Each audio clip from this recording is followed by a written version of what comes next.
Oke. Halo cuan troopers, balik lagi dengan T-Talks dari Sukor Sekuritas ya teman-teman di malam hari Selasa ini. Oke, sambil menunggu teman-teman yang lain untuk join, di sini aku mau memberitahukan sama teman-teman ya, di komen yang udah aku pin, judul untuk pembicaraan kita hari ini adalah saham-saham menarik di kuartal kedua ya teman-teman ya. Nah, jadi kalau misalnya kita lihat memang IHSG hari ini ditarik di akhir ya, memang cuma tik 20 poin ya, atau naik 0,08 something berapa persen ya teman-teman ya. Tapi kalau misalnya memang kita tarik dari tahun lalu memang masih terkoreksi. Jadi memang transaksi juga masih sepi ya teman-teman ya.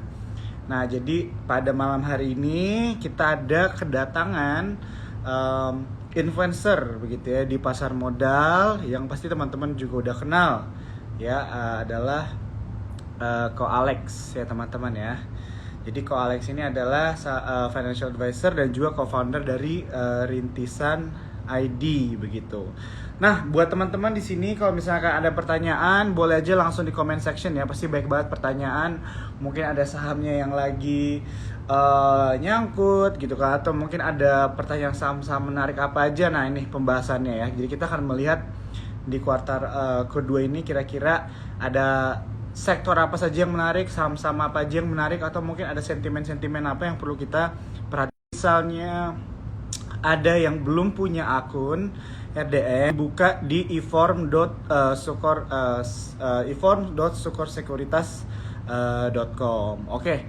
Ya, teman-teman ya, kalau misalnya ada pertanyaan langsung tanya aja di comment section. Nanti kalau misalnya kita udah ngobrol sama Ko Alex, towards the end dari pembicaraan kita akan tanya-tanya juga langsung sama narasumber kita pada malam hari ini. Oke, jadi sambil kita nunggu Ko Alex, di sini aku juga mau ngasih tahu sama teman-teman, di Spots by Sekor Sekuritas di saham kita, di aplikasi kita sekarang udah ada aplikasi fitur ya, ada fitur di mana kalian bisa membeli reksadana ya teman-teman ya. Jadi kalau misalnya ada teman-teman di sini yang mungkin nggak tahu nih mau beli saham apa begitu kan, bingung melihat marketnya masih volatil dan sebagainya, kalian bisa nih parkirin dulu dana kalian di reksadana ya, dengan produk-produk reksadana Sukor Sekuritas yang sudah terbukti ya teman-teman performance-nya. Kalian bisa cek sendiri begitu.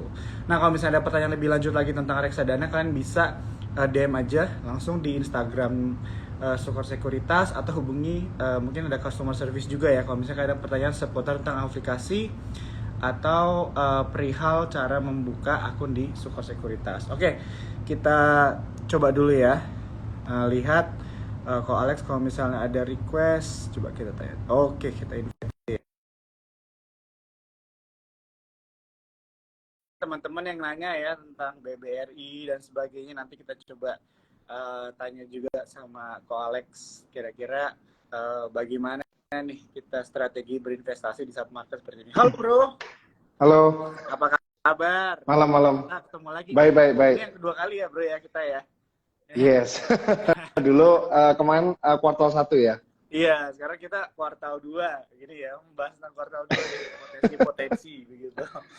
Sorry Kayak banget kita nih selalu ganggu bahas per malam-malam kuartal nih ini ya kayaknya. bro ya. Yes. Sorry banget ganggu malam-malam, tapi aku yakin banget nih baik juga cuan troopers yang tetap antusias gitu ya dan optimis gitu mau belajar. Kira-kira ada nggak ya saham-saham yang menarik yang bisa dilihat kuartal 2, atau mungkin dari Ko Alex juga bisa mungkin nanti ada bagaimana strategi kita menyikapi atau mungkin lihat gitu ya potensi-potensi sentimen-sentimen di kuartal kedua bro, kurang lebih gitu ya.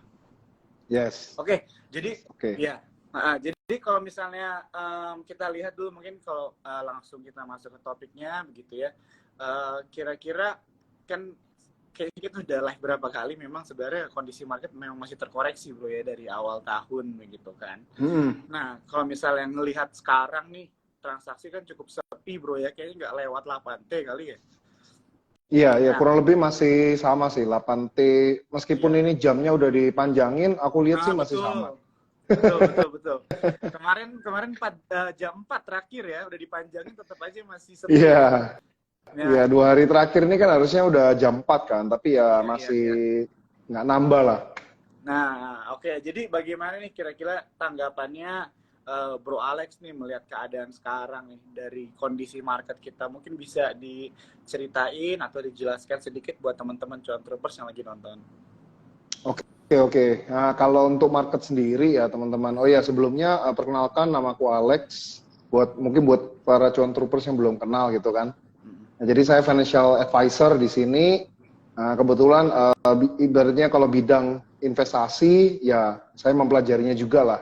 Jadi semoga bisa sharing ke teman-teman ya. Nah, jadi untuk ISG sendiri ya kalau saya perhatikan itu memang secara transaksi benar kata lu tadi ibaratnya masih sepi ya kan. Dan bursa udah kasih ibaratnya apa ya balikin ke normal lah ya. Tapi ya so far sih masih belum terasa ya efeknya. Nah, jadi kalau kita bicara transaksi sih memang masih sepi. Cuma kalau untuk bicara indeks, nah indeks kita ini seperti yang aku pernah bilang di live yang sebelumnya ya. Jadi cukup unik ya untuk mungkin 3 tahun ke belakang inilah.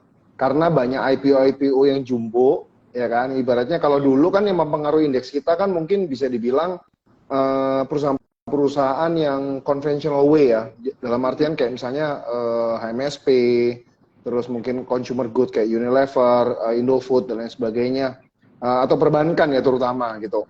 Nah cuma untuk mulai 2 tahun ke belakang ini kan yang mempengaruhi indeks kita udah lumayan banyak nih, ya kan, dengan IPO-IPO yang bertambah banyak dan salah satunya kan Goto kayak gitu ya. Nah jadi bisa dibilang indeks kita cukup volatile gitu, kayak ibaratnya kayak giliran gitu. Misalnya hari ini yang manggung komoditi, tapi bankingnya turun, atau mungkin tech-nya juga turun gitu kan, bank digitalnya turun, misalnya kayak gitu. Tapi kalau misalnya manggung, misalnya katakan, oh hari ini waktunya Goto nih manggung gitu kan, tapi yang lain turun gitu. Yang aku lihat sih kayak gitu ya. So far sih masih seperti itu gitu, jadi agak beda ya. Kalau di Amerika kan kayak misalnya ada Nasdaq sama Dow Jones gitu kan. Nah itu juga agak gantian kan kalau misalnya diperhatiin juga gitu kan. Acuannya gitu kan. Agak beda gitu. Nah cuma kalau di kita kan, tapi kalau mereka kan bedanya kalau mereka mungkin udah mayoritas tech gitu kan. Kalau di kita kan kayak masih sektor-sektornya itu masih sama-sama kuat lah. Jadi kayak saling tarik-menarik gitu. Jadi kalau aku lihat ya ISG-nya bisa dibilang sideways atau mungkin cenderung turun kali ya untuk saat ini ya, gitu kan, terkoreksi ya untuk saat ini. Nah so far sih seperti itu kalau kita bicara indeksnya ya, bro. Oke, jadi dari yang aku tangkap berarti memang sebenarnya hanya pergantian aja siapa yang manggung lah ya, kurang lebih kayak gitu ya. Jadi Ya memang betul. ada beberapa. Kalau kita bicara yang besar-besarnya ya, cuma kalau kita bicara garis besarnya ya, yang aku lihat sih perbankan masih oke gitu kan ya, masih ibaratnya naik ya, mayoritas naik.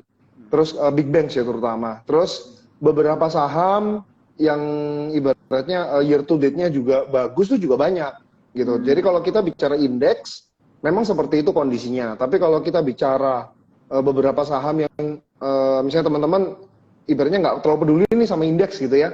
Jadi fokusnya di sahamnya gitu kan. Nah memang ada tuh. Dan sesuai topik kita malam ini ya, kita mencari saham-saham yang menarik gitu kan di kuartal ini gitu kan.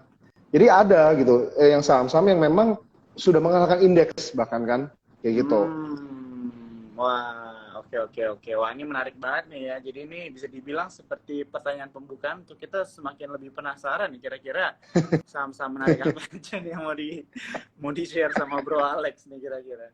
Oke, mungkin sebelum kita masuk ke bahas tentang saham-saham apa yang menarik, mungkin kan sekarang itu istilahnya suasananya gitulah ya di pasar modal ini kan memang masih agak pesimis lah ya bro ya, bisa dibilang kayak gitu kan.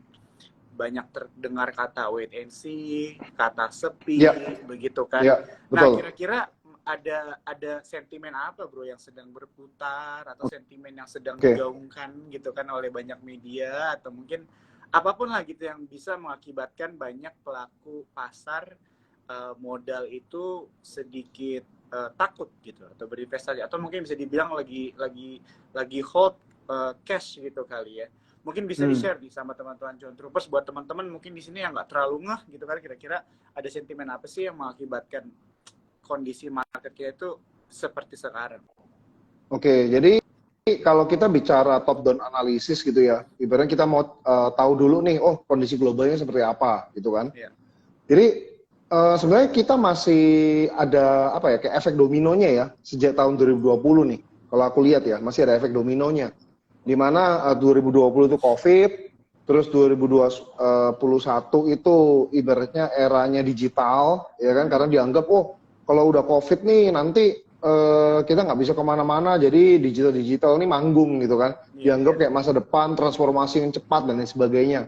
Seperti itu tahun 2021 temanya ya. Terus 2022 karena sudah mulai reopening, setengah-setengah lah ya, 50% reopening, terus tiba-tiba komoditinya naik gitu kan. Nah terus 2023 ini aku lihat bisa dibilang temanya recovery, ya kan. Reopeningnya udah 100%, even China pun juga udah zero policy ya, zero COVID policy ya kalau nggak salah ya. Nah jadi udah ibaratnya udah nggak setengah-setengah lagi gitu kan, 100% opening. Kita juga ibaratnya udah di public area boleh lepas masker kan, gitu kan.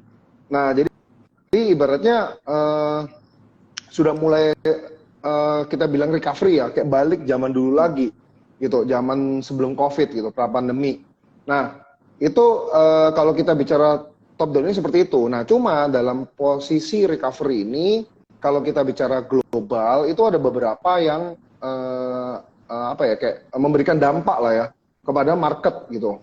Nah contoh misalnya kalau kita bicara generalnya itu adalah ini memang zaman recovery, tapi bisa dibilang juga kita memasuki zaman apa ya, kayak duit itu nggak gampang gitu, atau not easy money gitu.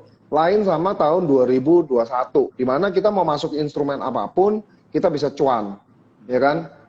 Yeah. Even kayak misalnya koin-koin dan lain sebagainya, terus NFT, rame dan lain sebagainya.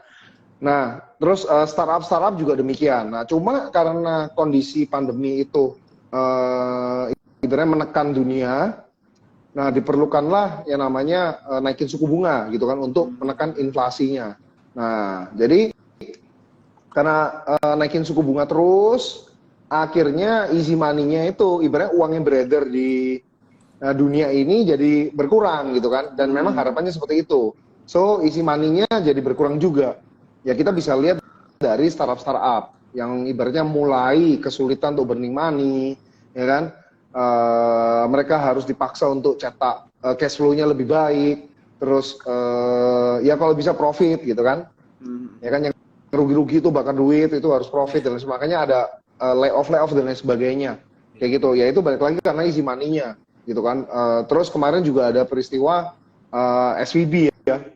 Nah jadi itu kan berdampak banget, itu yang paling gede sih dampaknya kalau aku lihat ya waktu itu. Kalau saya lihat tuh waktu itu yang paling besar dampaknya tuh di situ gitu.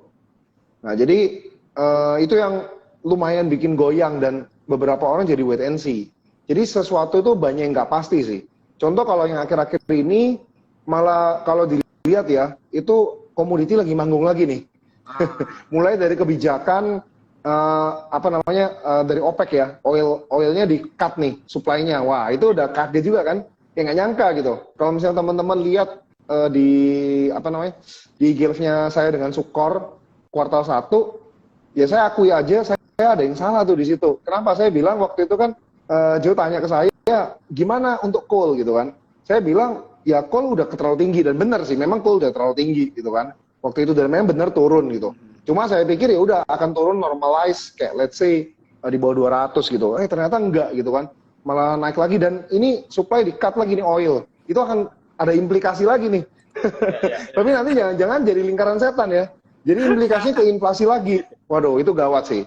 Gitu. Nah, itu sesuatu hal yang nggak pasti gini, kayak ibaratnya supply and demand-nya ini kayak lagi kacau ya menurut aku ya. Kayak misalnya banyak kebijakan-kebijakan intervensi yang ibaratnya kayak kita nggak nyangka juga kan, kayak wah oilnya di-cut lagi supply-nya gitu kan. Naik lagi oilnya. Nah, itu kan kita nggak bisa duga gitu kan. Nah, yang kayak gitu-gitu tuh yang bikin investor juga agak apa ya, kayak wait and see ya bisa dibilang ya dalam hal itu gitu. Jadi uangnya udah nggak gampang, terus banyak yang mempengaruhi volatilitas gitu, seperti itu.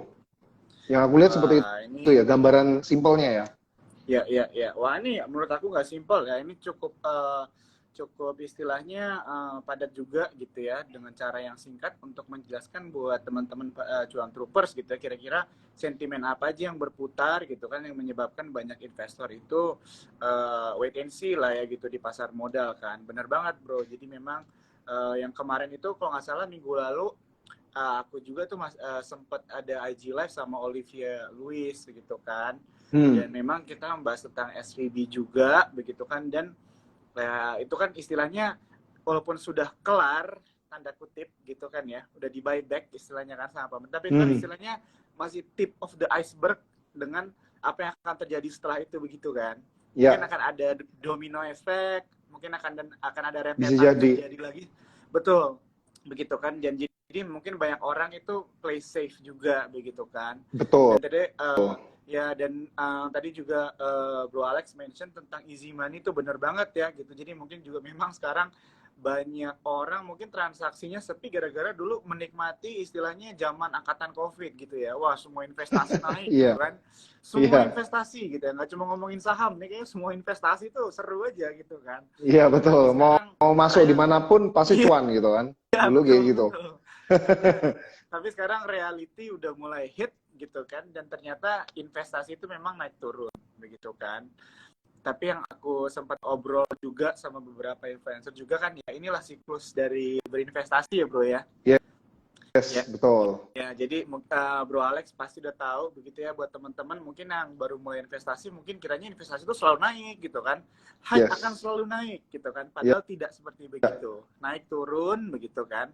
Tapi ya kalau tergantung time frame-nya juga kayak tariknya kan, mungkin untuk betul. short term time frame yang pendek mungkin dia lagi turun, tapi kalau kita panjangin mungkin masih terhitungnya naik, bisa begitu juga kan ya bro Ya, ya. betul. Ya, jadi Betul. kalau misalnya kita lihat memang sentimennya cukup banyak ya teman-teman cuan troopers ya. Thank you banget Bro Alex nih udah menjelaskan. Nah, kalau misalnya dari semua sentimen yang Bro Alex sudah jelasin tadi ya, atau ceritakan, buat tadi lu bilang banyak investor wait and see gitu ya. Tapi Iya. kalau buat lu sendiri nih, lu tuh juga masuk ke sisi wait and see atau malah lebih tertarik ke opportunity gitu loh di saat keadaannya seperti sekarang ini? Oke, oke. Jadi gini, kalau saya pribadi jujur saya nggak terlalu ngeliatin indeksnya gitu. Hmm. Jadi saya mempelajari di mana setiap tahun itu pasti ada ibaratnya kayak emiten atau sektor yang akan manggung gitu kan. Hmm. Nah, jadi contoh yang tadi aku bilang kan 2020 bicaranya itu kayak wah digital gitu kan sampai 2021. Terus kebetulan atau either kebetulan atau memang dimanfaatkan gitu ya sama bank digital untuk riding the wave ya kan. Jadi bank-bank digital mulai kayak dan kebetulan sih itu juga ada aturan dari OJK kan untuk nilai modal minimum perbankan kecil kan. So mereka ada namanya corporate action, merger, acquisition dan lain sebagainya. Intinya mereka bertransformasi menjadi digital gitu. Ya itu pas lah kebetulan atau ibaratnya memang momennya pas gitu. Terus berikutnya adalah momen komoditi gitu. Nah, kalau tahun ini seperti yang tadi aku dari awal bilang, menurut aku kalau big picture-nya ya, itu adalah kita di saat ini tuh bukan easy money gitu. Jadi orang itu akan benar-benar memilih investasinya. Kalau dulu nih kita asal investasi aja ya pasti cuan gitu kan. Mau yang kasarannya nih ya, sorry ya, kayak misalnya kalau sebut kasar nih kayak misalnya mau di investasi yang kayak asal-asal sampah-sampah pun akan tetap kena wave-nya gitu kan. Tapi kalau sekarang nggak bisa gitu kan. Yang sama-sama akan tenggelam gitu kan. Justru yang bagus-bagus akan naik gitu. Nah, pertanyaannya kalau misalnya kita nih sebagai investor memilih satu investasi mana yang bagus nih ya. Dalam artinya ini aku nggak bicara produknya ya, karena kan kita di sini mau bahas saham gitu ya. Nah, berarti kan artinya kita memilih emitennya. Nah, emiten itu ya kita back to basic lagi ya. Emiten itu kan perusahaan. Nah, perusahaan itu tujuannya apa? Cari cuan. Nah, ketika kita nih investor mau invest ke satu perusahaan, fokusnya kita adalah cari cuan di perusahaan perusahaan tersebut. Nah, cuannya di saham itu dua macam. Antara bagi hasil, which is yang conventional way kan bagi hasil dong. Ibaratnya kita nih mau invest di kedai kopi, ya kita berharap dia ada bagi hasil ke kita, which is dividen. Nah, yang kedua adalah growth-nya. Ya kan? Wah, ini ekspansi terus, valuasinya naik dan lain sebagainya. Tapi valuasinya balik lagi. Kalau tahun 2021 yang di zaman-zaman digital itu mungkin valuasinya dianggap kayak ya ada semacam valuation game ya. Jadi dilihat kayak jumlah download dan lain sebagainya. Ya kan? Itu ibaratnya kayak kita lihatnya potensi. Nah, tapi kalau sekarang kalau saya lihat nih ya, itu karena zamannya bukan easy money, lihatnya itu benar-benar yang ada di atas kertasnya itu benar atau enggak gitu loh. Ibaratnya labanya itu ada atau enggak gitu. Labanya. Jadi mereka ini apa namanya? Growth-nya ini berdasarkan cash atau pakai uang.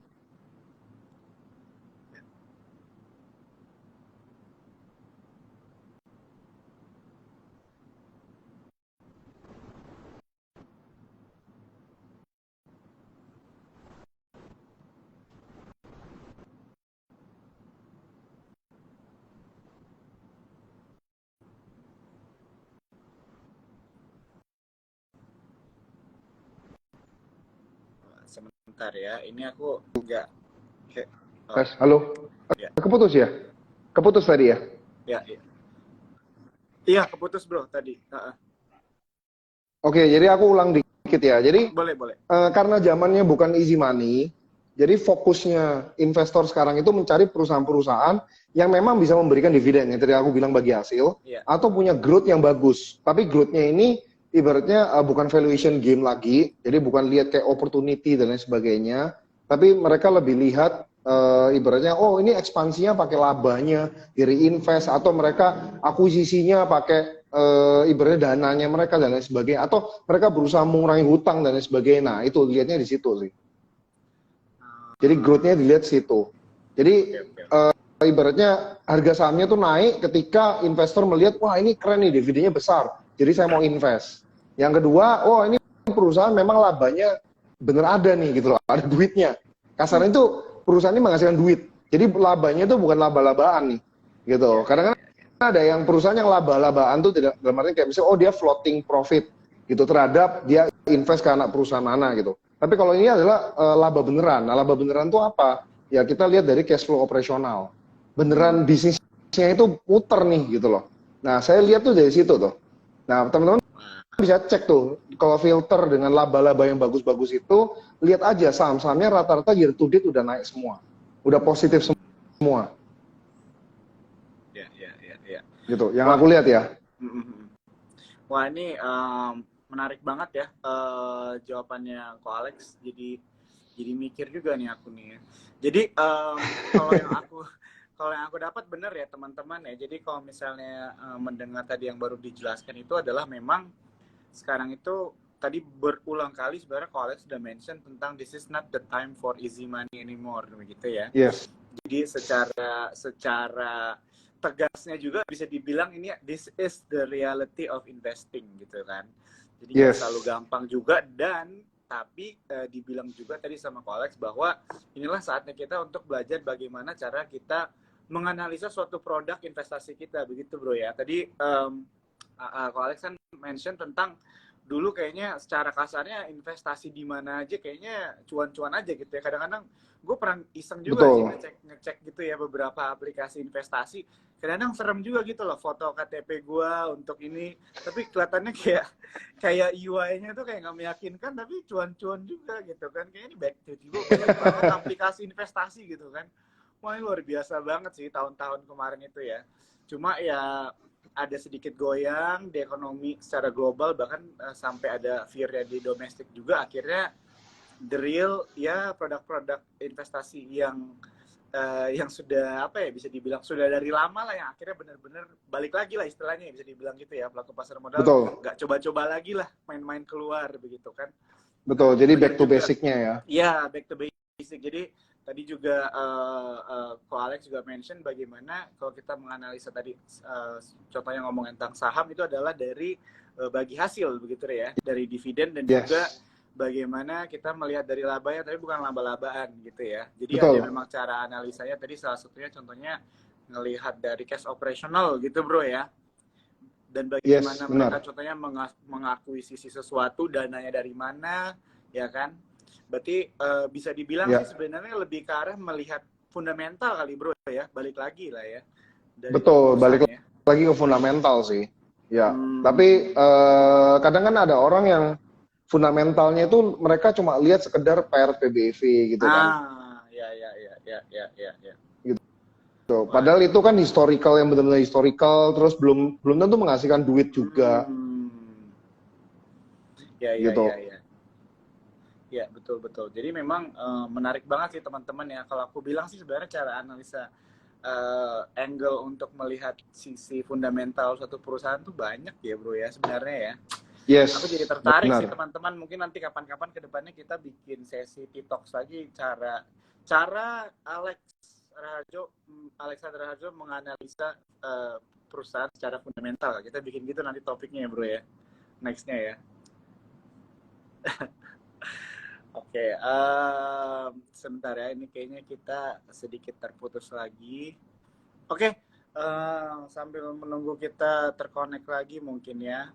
Di sini aku mau kabarin nih buat teman-teman pesan-pesan sponsor dulu aja kali ya.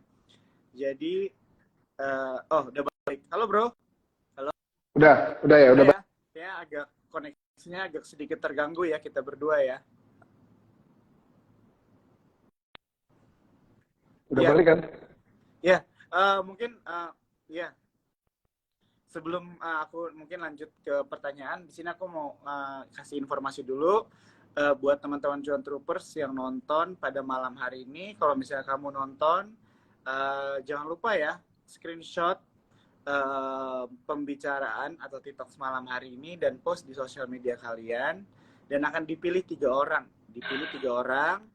Dipilih tiga orang. Jangan lupa tag Sukor Sekuritas ya dan juga IG-nya dari Bro Alex ya teman-teman ya untuk mendapatkan merchandise menarik dari Sukor Sekuritas begitu. Oke, Bro Alex, gimana nih koneksinya? Suaraku udah jelas belum ya? Oke, kita sambil menunggu ya, mungkin agak terputus-putus nih teman-teman ya. Jadi buat teman-teman aku mau ingetin sekali lagi kalau misalnya kalian ada pertanyaan seputar saham-saham yang kalian mau tanyakan bisa banget di sini atau mungkin kalau misalnya langsung kita mau tanya juga nanti ke Bro Alex nih saham-saham apa aja yang menarik bisa ya.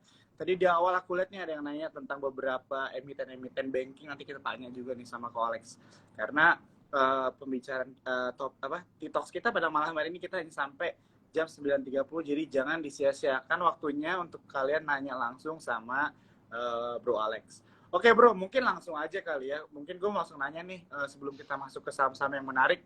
Kira-kira ada nggak sektor-sektor yang menarik untuk diperhatikan? Tadi kan lu udah mention sih tentang komoditi ya.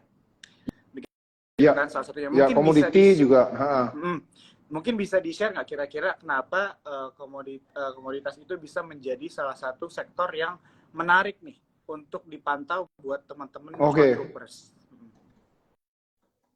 oke. Jadi kalau dilihat ya, secara yang tadi balik lagi yang aku bilang kita back to fundamental, terus fokus ke saham-saham memang memberikan laba yang luar biasa gitu kan.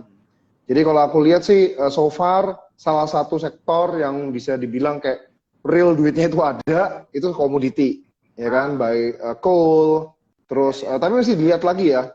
Jadi kita mesti lihat perusahaannya gitu. Teman-teman bisa cek ya misalnya labanya dia itu beneran duit gitu loh. Bener-bener Ya. cash gitu kan, real cash gitu. Itu oke gitu. Karena real cash-nya itu bisa jadi akan dibagikan menjadi dividen ya kan atau dia untuk ekspansi ke depannya gitu. Itu kita bicara kalau komoditi. Tapi selain komoditi sebenarnya kalau teman-teman nggak suka nih komoditi karena balik lagi ya komoditi itu sangat volatile, tergantung dengan pengaruh sama komoditasnya sama kadang juga pengaruh sama policy satu negara Ya. gitu atau politik dan lain sebagainya. Jadi ada geopolitiknya dan lain sebagainya. Jadi ada banyak lah.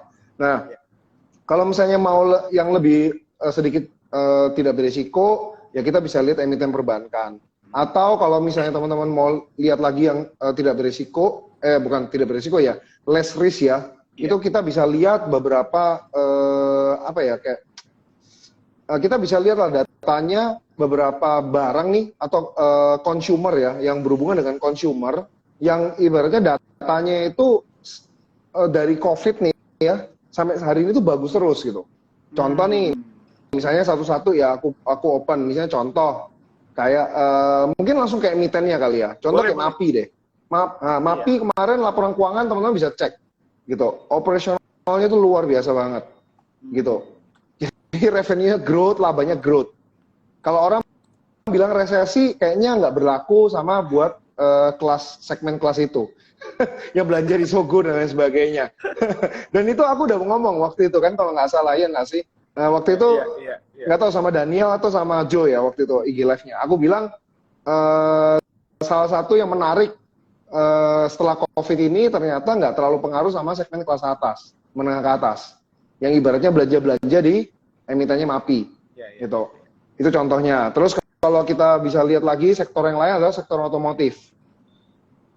Gitu. Sektor otomotif lagi hot banget nih yang aku lihat ya. Jadi penjualan motor, penjualan mobil itu nggak terlalu yang anjlok banget gitu loh. Malah jadi akan kayak datanya itu bagus gitu loh. Ekspornya juga bagus gitu. Apalagi kalau mau aman ya komponennya itu juga bisa. Dan teman-teman bisa lihat kayak auto, DRMA itu year to date-nya udah bagus banget. Tadi ada yang bilang MAPI lagi nyungsep, nah justru itu bagus. Kan kesempatan beli, gimana sih? Jadi justru itu bagus gitu. Justru gue baru lihat ini MAPI kalau secara 1 tahun itu naik 63%, bro. Yes. Iya, dari ya, makanya entry-nya harus hati-hati gitu, benar. Mungkin kita langsung. Tapi laba dia all time high. Nah, coba. Laba dia tapi all time high loh kemarin. Kalau misalnya kalau MAPI secara fundamental gimana nih, bro? Kan gue belum cek juga nih kalau fundamentalnya MAPI. Kalau misalnya dari view-nya Bro Alex, kira-kira MAPI itu strong apa ya? Strong apa ya bilangnya ya? Poin-poin penting lah yang bisa kita teman-teman cuan troopers perhatikan, kira-kira apa nih dari MAPI, dari angka-angka fundamentalnya? Oke. Kalau dari aku sebenarnya gini, kenapa tadi saya sebutkan MAPI gitu kan. Biasanya saya lihat adalah laporan keuangan. Tapi laporan keuangannya teman-teman bisa lihat year on year. Itu kalau misalnya nggak mau detail. Tapi kalau mau di break detail lagi, lihat Q on Q. Jadi per kuartalnya ini ada growth nggak? Kalau misalnya naik-naik terus, nah itu ada potensial. Gitu. Cuma ya biasanya sih ada juga yang kayak misalnya stagnan atau tiba-tiba drop. Nah kita lihat lagi nih, apakah dia komoditi, atau dia seasonal untuk naik dan lain sebagainya. Tapi rata-rata kalau berhubungan dengan consumer biasanya Q4 pasti bagus gitu. Nah, terus kalau kita bicara MAPI, kemarin juga ada data nih di mana ini kalau aku bicara datanya dulu ya. Jadi di mana ini menarik nih, e-commerce malah turun. jadi kan kemarin kan waktu tahun 2020 2021 banyak yang bilang kayak misalnya oh ya behavior kita akan berubah. Ya kan, di mana kayak misalnya orang nggak belanja offline lagi tapi langsung online gitu. Ternyata enggak loh. Jadi fakta membuktikan bahwa orang balik lagi ke offline. Jadi MAPI-nya bagus, malah data-data e-commerce-nya malah turun semua. Di situ kita udah lihat nih behavior-nya kemana nih orang, gitu kan. Nah, jadi itu yang saya lihat sih kalau saya ya. Jadi Q&Q-nya bagus, terus year on year-nya apalagi, ya kan. Nah, itu teman-teman bisa lihat, tapi balik lagi itu kan nggak detail ya, nanti di breakdown lagi lebih detail. Terus kalau misalnya ini memang fair value bisa karena gini sih, saham itu dia itu price action-nya itu biasanya leading ekonomi. Jadi harga sahamnya itu naik duluan dibandingkan dengan kayak misalnya laporan keuangan keluar gitu lah. Kayak gitu, ada beberapa yang seperti itu. Nah, jadi mesti hati-hati. Gitu. Tapi ada beberapa juga yang enggak. Contoh, misalnya aku sebutin emitennya kali ya, auto gitu. Auto itu dulu stagnan terus tuh. 1.200, ya kan, 1.400 gitu, stagnan kan.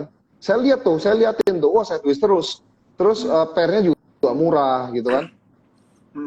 Terus kita harus bisa memprediksinya nih, kayak kayaknya laporan keuangan bakal bagus nih, karena kita lihat data-datanya. misalnya data penjualan motor semakin naik, ekspor mobil semakin naik dan lain sebagainya. Nah di situ kita lihat, wah spare partnya bakal pasti naik juga nih. Oh ternyata beneran gitu kan, langsung naik ke 1.600 dan waktu itu bahkan kayak 1.800 kali ya. Terus dibantu sama data-data apa namanya event-event lain ya, kayak misalnya wah tiba-tiba ada motor listrik dikasih subsidi dan lain sebagainya. Itu katalis tambahannya. Gitu. Nah itu telat tuh. Ada yang telat juga. Tapi mayoritas sih leading market sih. Nah contoh kalau kayak MAPI itu aku lihat sih leading ya. Jadi dia udah naik duluan. Begitu laporan keuangan naik, sell on news.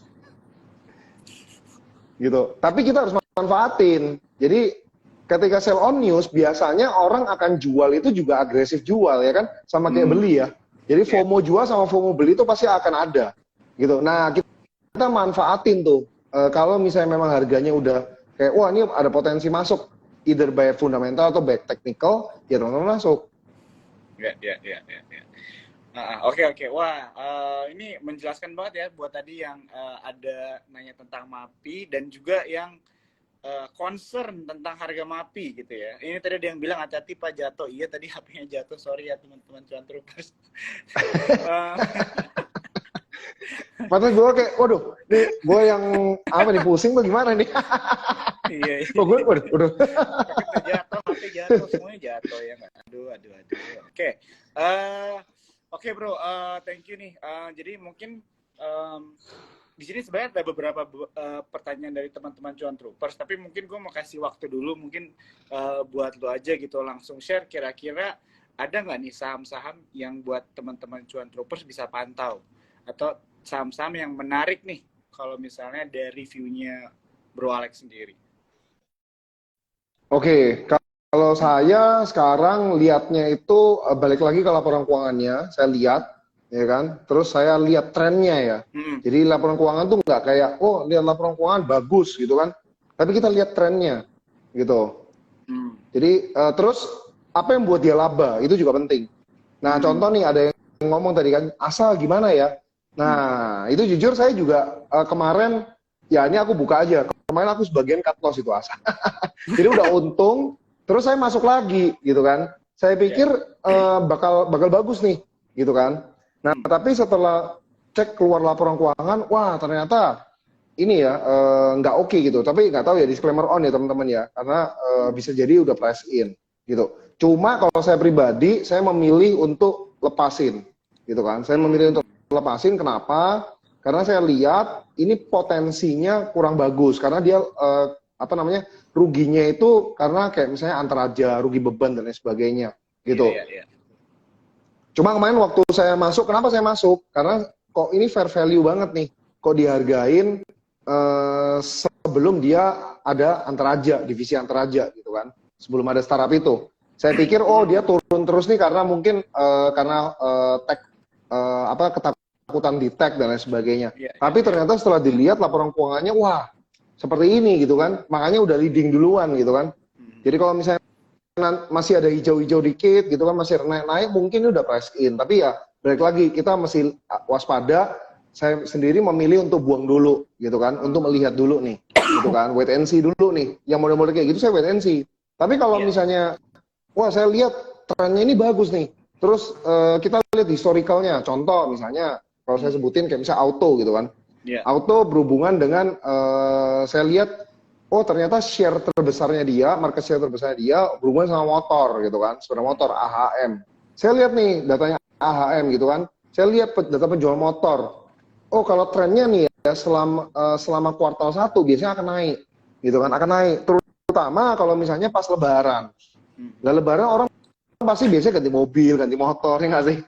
Lu belanja lagi baju dan lain sebagainya, udah pasti itu, ya kan? Nah, ekspornya juga bagus nih, gitu. Kita lihat ekspor bagus, terus ditambah lagi pemanisnya adalah insentif dari pemerintah untuk itu tuh yang ibaratnya balik nama gratis, ya kan? Terus electric vehicle juga lagi disubsidi. Mungkin itu akan bisa ngebus pembelanjaan gitu kan, demand gitu kan. Nah, cuma saya pribadi saya lebih condong konservatif, jadi masuknya di suku cadangnya gitu kan. Karena suku cadang itu ibaratnya lu rakit motor kebeli nggak kebeli ya suku cadang tetap pakai gitu kan. Betul. Nah aku lihat nih Wah, terus harganya juga lagi apa namanya masih jauh lah dari targetnya gitu kan, kayak dari fair value-nya gitu kan. Oh ya udah ini menarik. Terus trennya juga naik. Nah kayak gitu.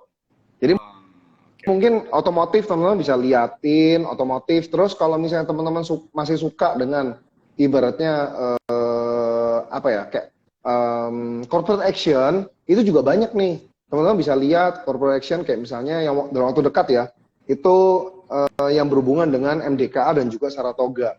Oh, oke, iya, iya, iya. Ya kan IPO-nya MBM, which is itu IPO besar juga loh itu, Iya, iya, iya, betul, betul.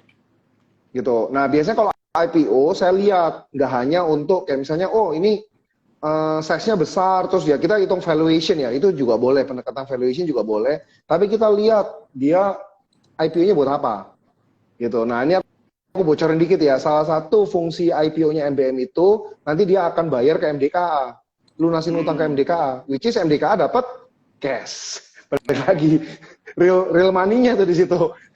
Jadi itu bisa dilihat teman-teman, gitu. wah ini, Kalau wah MDKA koreksi, ya udah ya, justru kesempatan masuk dong.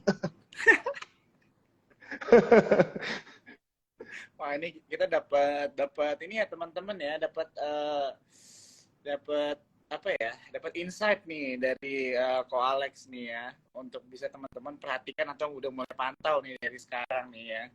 Wah, thank you banget bro ya. Nih kita lanjut nih, ada beberapa baik banget nih pertanyaan, aku harus scroll ke atas. Mungkin ini dulu deh, satu nanya nih Kusuma. Harum mau kemana kok katanya? Harum itu murahan apa murahan? Sorry, Harum itu murah apa murahan katanya? Jadi kalau Harum itu bentar, dia udah keluar laporan keuangan nggak ya? Hmm. Dia kalau secara yang kemarin-kemarin tuh kontribusi nikelnya masih kurang kalau saya lihat. Dia masih Oh, banyak kan di coal kan. Jadi makanya pengaruh banget nih harga coalnya kan. iya Cuma iya kalau iya. misalnya laporan keuangannya, nah kita mesti lihat laporan keuangan terkininya ya. Coba, saya udah agak lama nggak perhatiin. Nah, Iya iya. kalau dilihat gini kan Q&Q-nya memang apa namanya agak turun gitu kan. Ya balik lagi karena masih banyak kontribusi call-nya. Cuma kalau Hmm. dibilang bagus sih bagus-bagus aja. Cuma entry-nya nih. Kemarin tuh bagus Iya banget tuh iya. waktu 1400 ke bawah nggak salah sempat kan. Itu bagus banget tuh. Yang waktu Oke. drop semua tuh itu bagus banget sebenarnya. Jadi kita lihat fair Oke. value-nya oh di situ tuh kebanyakan di situ ya udah kita masuk aja. Tapi Harum tuh bagus sih karena dia debt-nya juga kecil gitu. Salah Iya satu iya. perusahaan yang bagus itu Harum. I see. Oke oke. Kita lanjut lagi nih bro ya. Nah ini gue mau masukin nih. Sebenarnya ini punya gue nih. Gue mau nanya dari view dari lu nih. Kalau kalau Chevin gimana bro? Chevin bro. Clipper Finance. Oh, Cevin Finance ya. Waduh, itu aku Iya. belum pernah Soalnya lihat sih. kalau misalnya mau lihat dari fundamental valuasinya, terus kalau gue sih ngeliat juga ya, maksudnya yang Hmm. megang sahamnya kan ada the one and only Lokeng Hong nih 5%. Jadi mungkin Iya, iya, ya. iya. Aha. Oke, kalau lihat ini jujur aku belum pernah cek ya untuk Iya ini ya. Cevin. Cuma ini tadi sekilas aja ya. Secara Kalau sekilas lihat aja dari ya. sekilasnya, Hmm. sekilasnya sih dia bagus ya. Dalam artian laporan keuangan year on year-nya luar biasa. Q on Q-nya juga oke, gitu. Hmm. Terus Ya ya. ini kalau boleh tahu dia financing untuk apa nih bro? Kalau nggak salah ini gue Dia juga leasing. leasing dia ya. Nah, ini yang menarik gitu. Balik lagi, Hmm. jujur aku juga punya emiten leasing. Aku punya Hmm. BFI Finance gitu. Oke oke oke oke. Tapi sejak zaman COVID waktu itu. Jadi leasing ini juga menarik teman-teman. Karena tadi saya kan bilang otomotif, ya Hmm. kan? Hmm. Hmm. Kalau Ya. otomotifnya oke, yang ngefek apa aja nih? Spare part, Hmm. dealernya, sama leasingnya. Sekalian aja Ya. asuransinya gitu kan. Yang Hmm. punya leasing dan asuransi dan punya dealer gitu. Misalnya MPMX gitu. Ya Makanya ya. MPMX bagus banget. Gue juga punya sih itu. Tapi banyak kan di Bevin. Oke. Banyak kan di Bevin gitu. Jadi leasingnya udah pasti oke juga teman-teman. Hmm. Oke Gitu oke sih. oke. Kesimpulannya paling gitu. Ya Nah cuma ya. ya entry-nya balik lagi. Kita pendekatan technical analysis kan. Support resistannya. Oke. Ya ya ya.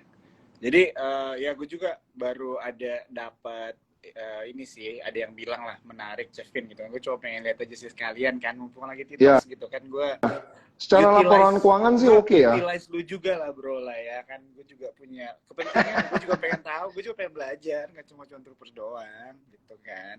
Oke, ini ada teman-teman kita lagi nih troopers yang nanya kalau misalnya saham Antam gimana katanya bro?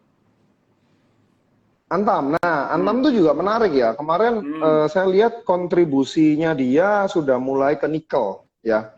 Jadi kontribusi laporan keuangannya ya, balik lagi ya teman-teman ya. Ini kita bahasnya lebih laporan keuangan. Nah, dia Q on Q-nya kan bagus banget tuh. Nah, ketika Q on Q bagus, saya lihat nih, wah ternyata kontribusi yang memberikan kontribusinya udah mulai konsisten nikel terus. Itu kayaknya dari tahun lalu udah mulai nikel dan ini udah mulai nikel terus nih. Nah, terus kalau kita bicara gold juga bagus loh sebenarnya. Jadi komoditi yang lagi bagus nih gold, saya lihat. Dan waktu itu nggak salah Q1 TikTok waktu itu juga saya udah ngomong gold gitu. Karena ya balik lagi kalau misalnya situasinya seperti ini terus, US dollarnya bisa turun, ya goldnya bisa naik.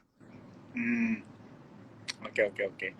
Jadi kalau misalnya dilihat Antam memang menarik sih, emang gue sempat lihat beberapa kali beritanya itu bahwa dari sisi nikelnya itu udah bukan hanya mulai berkontribusi, tapi juga sudah dengan jumlah yang besar juga gitu ya buat perusahaan ya, memberikan kontribusi. Ya.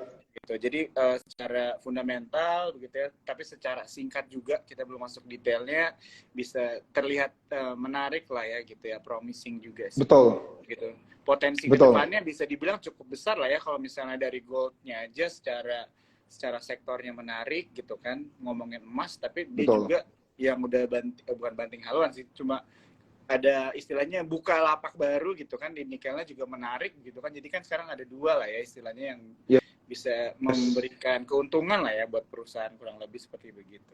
Betul. Oke. Ini ada yang nanya kalau misalnya PTBA gimana nih bro? Oh, PTBA ya. PTBA sih ya dia menariknya balik lagi seperti yang tadi saya bilang ya. Untuk komoditi terutama coal itu kalau ditanya menarik atau enggak ya saya bilang menarik secara untuk dividen. Tapi kalau teman-teman nggak suka nih kayak misalnya emiten-emiten yang dividen ya sudah ya lupakan aja, itu satu. Kedua balik lagi ya, kalau komoditi itu sangat floating banget. Jadi risikonya tinggi. Kita nggak bisa tebak nih besok kayak gimana trennya gitu loh. Iya. Jadi kalau mau lebih aman, lebih ke consumer gitu kan. Kalau consumer trend tuh kita bisa baca datanya. Kayak misalnya lebaran, ya udah pasti itu akan naik semua. Dan kalau memang Indonesia bagus-bagus aja, ya akan naik. Iya. Gitu. Makanya RALS itu udah mulai naik, ya kan. Yang ibaratnya menurut aku laporan keuangan biasa-biasa aja lah RALS itu gitu kan. Tapi udah mulai naik gitu. Oke. Nah, mungkin kita lanjut ke ada yang nanya nih tadi di awal banget, tapi aku ingat ada yang nanya tentang BBRI, bro. Gimana tuh? BBRI sih so far itu masuk perbankan besar, jadi ya oke, so far so good. Kalau dia mungkin potensinya di sini sih, di pegadaiannya ya. Jadi itu bisa unlock value-nya itu untuk NIM-nya. Iya. Cuma nggak tahu itu udah mulai kelihatan nggak itu ya? Dia untuk itu kalau di laporan keuangannya kayaknya belum mulai kelihatan ya. Cuma oke sih, dia oke sih. Potensial. Cuma entry-nya mesti ini teman-teman ya, karena perbankan ini saya lihat udah lumayan nih naiknya ya. Secara year to date juga udah lumayan gitu kan. Jadi mesti hati-hati aja. Iya. Jadi buat teman-teman entrepreneur yang nanya tadi, lebih ke entry-nya, tapi bisa dibilang tadi sebenarnya lu juga tadi mention ya bro ya, istilahnya kalau perbankan itu adalah salah satu yang less risk lah ya daripada sektor-sektor yang lain kan, bisa dibilang gitu juga lah ya, perbankan di saat kondisi betul. Ya? Betul. Dan lagi ini kan Big Four juga. Iya, dan timing masuknya paling bagus kalau untuk perbankan besar kayak gini, Big Four gini, kita masuk waktu yang benar-benar drop gitu loh. Yang kemarin kayak isu-isu SVB itu kan drop banget kan, nah itu masuk. Iya. Gitu. Jadi masuknya bukan yang kayak waktu volatile kayak gini, itu biasa aja. Gitu. Teman-teman cuannya biasa aja, tapi kalau benar-benar mau cuan luar biasa, itu masuknya ya ketika drop banget Ya. kemarin. Kemarin kan sempat ke berapa nih? Coba kalau gue buka BBRI sempat ke 4.300 kan, di bawah 4.400 kayak gitu. Oke. Mungkin kita satu pertanyaan lagi bro ya, nggak apa-apa. Nanti Ya. habis itu akan ada satu pertanyaan lagi penutup dari gua. Ini ada yang nanya tentang BBTN, karena kita lagi ngomongin tentang bank kan. Pertanyaannya, BBTN kenapa nggak sebagus bank yang lain katanya? Untuk apanya nih nggak sebagus? Biasanya kalau netizen tanya itu pasti nggak harga sahamnya. Juga nggak tahu nih maksudnya dari sisi mana. Jadi judgementnya biasanya sih pasti price action-nya. Jadi kalau menurut aku BBTN tuh sabar aja. Ya, kalau menurut aku ya. Jadi di harga segini itu dia udah oke sih untuk kita masuk. Mau cicil buy, sabar aja sih. Karena dia ratio kan di harga segini. Dan ratio dia cukup aneh sih, kayak misalnya kayak di book value yang rendah gitu kan. Jadi I think BBTN sabar aja sih. Cuma memang ada risiko ya. Jadi kalau kita bicara risikonya adalah lebih ke arah ini ya, suku bunga ya. Tapi kebetulan kan Indonesia udah mulai tahan ya suku bunga. Ya good thing-nya di Indonesia adalah suku bunga udah mulai ditahan, terus dan memang data inflasi kita bagus, ya kan, udah mulai stabil, lain sama US, ya kan. Nah, cuma mau nggak mau kan kita terpengaruh. Nah, biasanya kalau suku bunga naik terus, pasti implikasinya ke kredit. Nah, kredit itu bisa yang paling ibaratnya kayak apa ya, ngaruh lumayan besar itu bisa ujung-ujungnya ke perumahan. Nah, BBTN kan mayoritas di situ.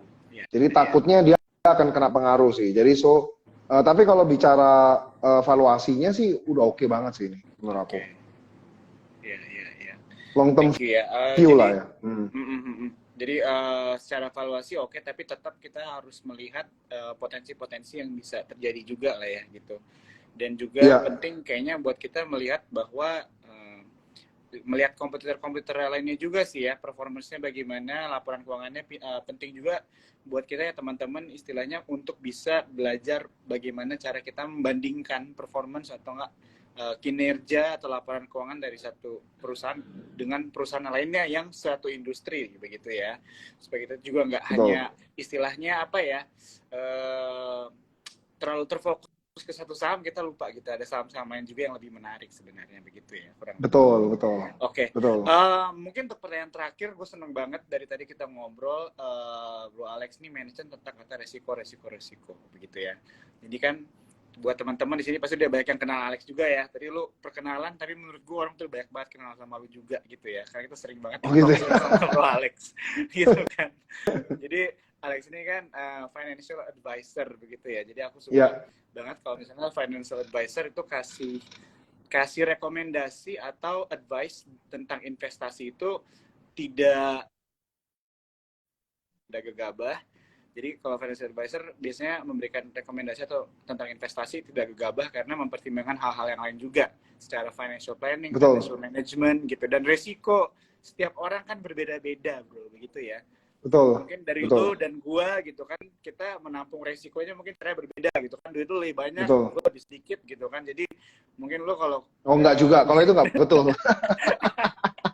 Jadi itu lebih banyak bro kayaknya. Jadi beda lah ya resikonya kan, lu kalau turun 2% udah langsung ini jatuh miskin gitu kan contohnya kan.